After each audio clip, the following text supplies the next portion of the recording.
Assalamu alaikum, dear students and respected parents. As you know, due to the current circumstances, we have taken this initiative of taking online classes.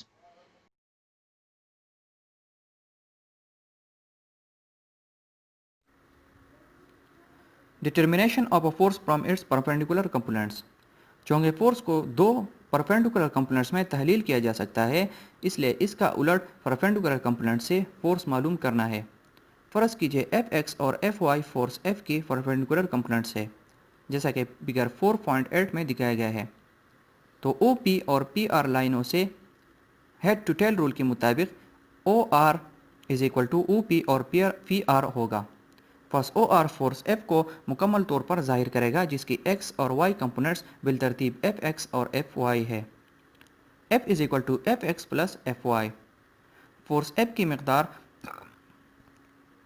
और तीनों angle को देखते हुए O R से मालूम की जा सकती है।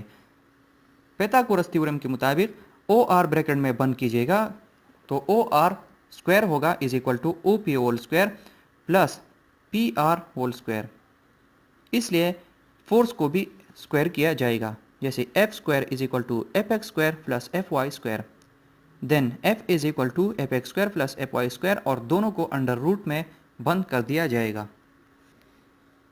एक्स एक्सेस के साथ फोर्स एफ की सीमत यू होगी, tangent theta is equal to P R divide by O P is equal to F Y और एफ एक्स, या theta is equal to tangent inverse 1 F Y divide by F x.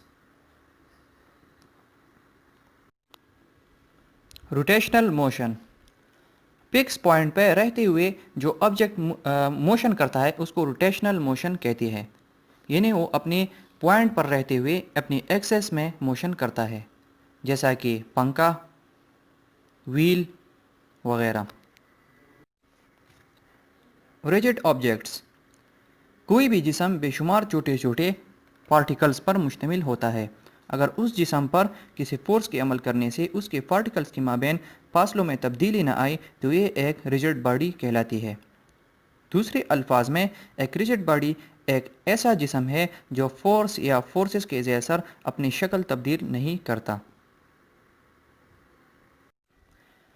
Axis of rotation, फर्ज़ कीजिए एक rigid body किसी ख़त मुस्तकीम के गिर्द घूम रही है।